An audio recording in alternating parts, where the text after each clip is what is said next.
ঢোক গেলা, চুমুক দেয়া, কুলি করা ইত্যাদি রকমের যে কথাগুলো বাংলায় আমরা বলে থাকি দৈনন্দিন বিভিন্ন রকম কর্মসূচি সংক্রান্ত, এই ধরনের কথাগুলোকে যখন আমরা ব্যবহার করি ইংলিশে, কেমন ধরনের তখন ইংলিশ ব্যবহার করতে হয়, এই সংক্রান্ত বিভিন্ন রকম কনসেপ্ট নিয়ে আলোচনা করার জন্য আজকের এই ভিডিও। তোমরা জানো দৈনন্দিন জীবনে বেঙ্গলি থেকে ইংলিশে লাইন বানানোর যে ক্যাজুয়াল প্রসেসগুলো, সেটা নিয়ে আলোচনা করার জন্য আমি একটা ভিডিও সিরিজ কন্টিনিউ করছি। আজকে সেই ভিডিও সিরিজের 15 ডে। ওকে, আজকে আমরা দেখব এরকম ধরনের কিছু খুবই ক্যাজুয়াল বেঙ্গলি লাইন্স যেগুলো আমরা প্রায়ই বলে থাকি, সেই লাইন্সগুলোর ইংলিশে কেমন কনস্ট্রাকশন হয়। এখানে লাইনগুলো লক্ষ্য করো। সবার প্রথম লাইনটা লক্ষ্য করো, আমি 4 ঢোক জল খেলাম। এই যে লাইনটা বলা হয়েছে, এখানে এই যে ঢোক শব্দটা ব্যবহার করা হয়েছে, এরকম অর্থে আমরা কি বলতে পারি? এই সেন্সে আমরা গল্প শব্দটা ব্যবহার করতে পারি, গল্প। তাহলে লাইনটা আমরা এইভাবে বলবো, আমি 4 ঢোক জল খেলাম। তো বলতে হবে আই ড্র্যাঙ্ক, খেলাম simple past tense, I drank. লেখার পরে লিখবো 4 ঢোক, I drank 4 gulps of water, 4 4 তারপরে gulps লিখে দাও of water। হলো, এখানে এই যে গাল্পস ব্যবহার করলাম, এই গাল্প শব্দটা ঢোক অর্থে ব্যবহার করতে পারো। কেমন? পরের লাইনটা দেখো, তুই এক চুমুকে পুরোটা খেতে পারবি, তুই এক চুমুকে পুরোটা খেতে পারবি। এখানে এক চুমুক অর্থে বলতে পারি সিপ। এই সিপ শব্দটা এই চুমুক অর্থে ব্যবহার করব। তাহলে লাইনটা এইভাবে বলতে হবে। দেখো যেভাবে প্রশ্নটা করা হয়েছে, খেতে পারবি তার মানে ক্যান ইউ, এরকম ভাবে বলতে হবে। তো লেখা যাক, মোডাল অক্সিলারি ক্যান ব্যবহার করলাম, তারপরে লিখবো ক্যান ইউ। ক্যান ইউ কি? চুমুকে পুরোটা খেতে পারবি মানে ড্রিঙ্ক করার কথা বলা হচ্ছে, তো can you drink, can you drink it all. সম্পূর্ণটা খেতে পারবি, পুরোটা খেতে পারবি, can you drink it all in 1 sip, এরকম বলতে পারি, ইন 1 sip। হলো, তার মানে এক চুমুকে পুরোটা খেতে পারবি, এরকম ভাবে। তাহলে সিপ শব্দটা চুমুক অর্থে আমরা ব্যবহার করতে পারি। পরের লাইনটা দেখো, উনি লাঞ্চের পর একটা লম্বা ঢেকুর তুললেন। এই যে ঢেকুর তোলা অর্থে আমরা কি বলি? বার্প শব্দটা ব্যবহার করি, বার্প, BURP। তো এই লাইনটা তাহলে কিভাবে বলতে পারি? উনি লাঞ্চের পর একটা লম্বা ঢেকুর তুললেন। তাহলে উনি একটা লম্বা ঢেকুর তুললেন, এই কথাটা আগে লিখে নিই। তাহলে লিখতে হবে হি, উনি অর্থে হি লিখলাম, লম্বা ঢেকুর তুললেন এই সেন্সে হি লেট আউট, এটা বলতে পারি ফ্রেজাল ভার্ব, হি লেট আউট আ। লম্বা মানে একটা বেশ ভালো সাউন্ড করে দীর্ঘ একটা আওয়াজ করলেন, এরকম সেন্সে he let out a loud, এই কথাটা যোগ করব, loud burp. He let out a loud burp. কখন? না লাঞ্চের পর, আফটার লাঞ্চ, আফটার লাঞ্চ। তাহলে এখানে বার্ব শব্দটার ব্যবহার হতে দেখলাম ঢেকুর অর্থে। তারপরেরটা, তোমার ঢোক গিলতে ব্যথা করছে, তোমার ঢোক গিলতে ব্যথা করছে। তাহলে এইভাবে বলতে পারি, it hurts you, it hurts you. তোমার ব্যথা করছে, কি করতে? না ঢোক গিলতে, টু সোয়ালো। ইনফিনিটিভ হয়ে গেল এই জায়গাটা।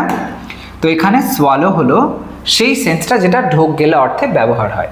পরেরটা দেখো, আমি বেরোনোর সময় হাঁচি কেন দিলি। হাঁচি দেওয়া অর্থে আমরা কি বলি? স্নিজ শব্দটা ব্যবহার করি, স্নিজ। তাহলে লাইনটা কিভাবে বলবো? দেখো প্রশ্ন করা হয়েছে যে কেন দিলি, তার মানে WH ওয়ার্ড ওয়াই ব্যবহার করে বলতে হবে। তাহলে এইভাবে আমরা বলতে পারি যে কেন দিলি, তাহলে সিম্পল পাস্ট টেন্স, তো লিখবো why did you, why did you sneeze, why did you sneeze। কেন তুমি হাঁচি দিলে বা কেন তুই হাঁচি দিলি, why did you sneeze, যখন আমি বেরোচ্ছিলাম, এরকম ভাবে বলতে পারি। তাহলে why did you sneeze when I was leaving, এরকম করে বলতে পারি, when I was leaving। যদিও এটা একটা কুসংস্কার সেন্সে আমরা ধরি, তাও এরকম অর্থ আমরা এরকম ধরনের কথা বলে থাকি, সেক্ষেত্রে এইভাবে লাইনটা বানাতে পারো। নেক্সট লাইনটা দেখো, মুখে জল নিয়ে ভালো করে কুলি করো। এই কুলি করা অর্থে আমরা কি বলতে পারি? খুবই কমন একটা ওয়ার্ড আছে, সেটা হলো রিন্স। ওকে, রিন্স। তো সেটা আমরা এখানে ব্যবহার করব।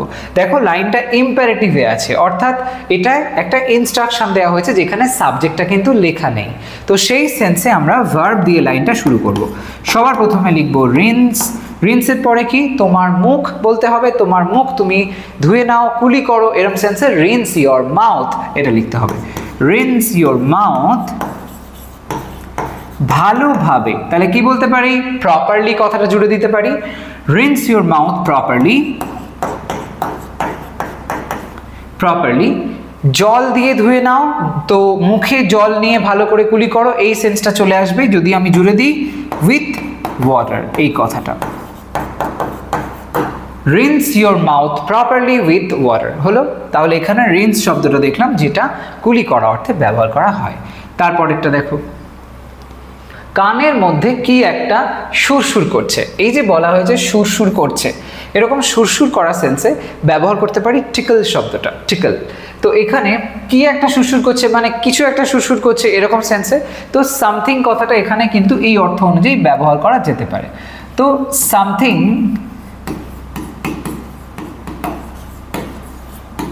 সামথিং, সামথিং ইজ টিকলিং, কাজটা চলছে এরকম সেন্সে কন্টিনিউটি বোঝাতে আমরা আইএনজি জুড়ে দেবো টিকল শব্দের সঙ্গে।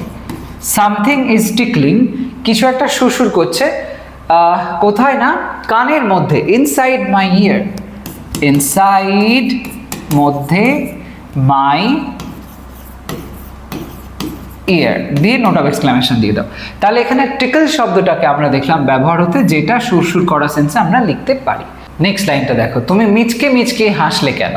মিচকে মিচকে হাসা সেন্সে আমরা স্মার্ক শব্দটা ব্যবহার করতে পারি। সেই অর্থে লাইনটা লিখলে এইভাবে বলতে হবে। কেন অর্থে প্রথমে লিখবো হোয়াই, তারপরে সিম্পল পাস্ট টেন্স যেহেতু তাই জন্য ডিড আসবে। হোয়াই ডিড ইউ, তারপরে লিখে দাও স্মার্ক। হোয়াই ডিড ইউ স্মার্ক, এরকমভাবে বলতে পারি। তাহলে স্মার্ক শব্দটা আমরা মিচকে হাসা অর্থে বলতে পারি। পরেরটা, তোমার কি পেটে ব্যথা করছে?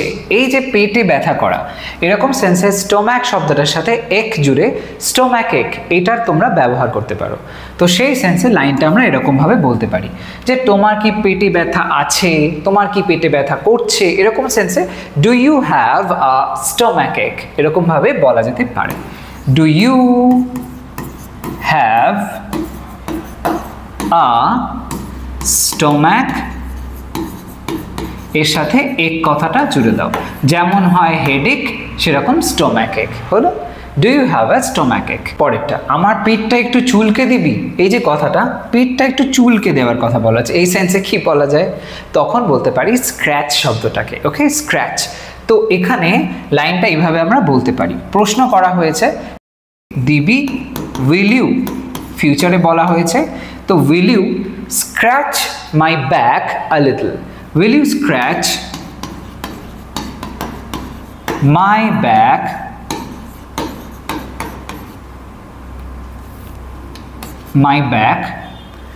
a little? Will you scratch my back a little? তাহলে এখানে স্ক্র্যাচ শব্দটা চুলকে দেওয়ার সেন্সে কিন্তু ব্যবহার করা হয়েছে। পরেরটা দেখো, তোর নখের আঁচড়ে কেটে গেল। এখানে লেখা আছে আঁচড়ে, এই যে আঁচড় কথাটা বলছে এই অর্থে আমরা স্ক্র্যাচ শব্দটা ব্যবহার করতে পারি। যদিও আগের লাইনে দেখেছি চুলকে দেওয়া অর্থে স্ক্র্যাচ ব্যবহার হয়েছে, ওই একই শব্দের ব্যবহার আমরা ডিফারেন্টলিও করতে পারি। তো সেই সেন্সে লাইনটা আমরা এরকমভাবে যদি লিখি যে তোর নখের আঁচড়, এইটা আগে আমরা লিখি your nail scratch, your nail scratch. তোর নখের আঁচড় কি করলো না, ওটা আমাকে একটা জায়গায় কোথাও কেটে দিল। তো এরকম সেন্সে your nail scratch gave me a cut, এরকম বলতে পারি। তার মানে তোর নখের আঁচড়ে কেটে গেল, gave me a cut, right? Your nail scratch gave me a cut, তোর নখের আঁচড়ে কেটে গেল, আমার কোথাও একটা কেটে গেল। তো এই স্ক্র্যাচ ব্যবহার করা হলো আঁচড় সেন্সে। তারপরেরটা, মশা কামড়ে আমার সব রক্ত শুষে নিল। তো এটা খুব কমন লাইন, আমরা প্রায় এরকম বলে থাকি যে এত মশার কামড়, চারপাশে এত মশা, তো এটা খুবই কমন একটা কথা। এই শুষে নেওয়া সেন্সে সাক শব্দটা ব্যবহার করতে পারো, SUCK, সাক। তো সেই সেন্সে লাইনটা এইভাবে বলবো, মশা কামড়ে, মশা মানে তো আর একটা মশা না, অনেকগুলো হাজার হাজার লক্ষ লক্ষ মশা ঘিরে ধরে আমাদের। তো সেই সেন্সে দ্য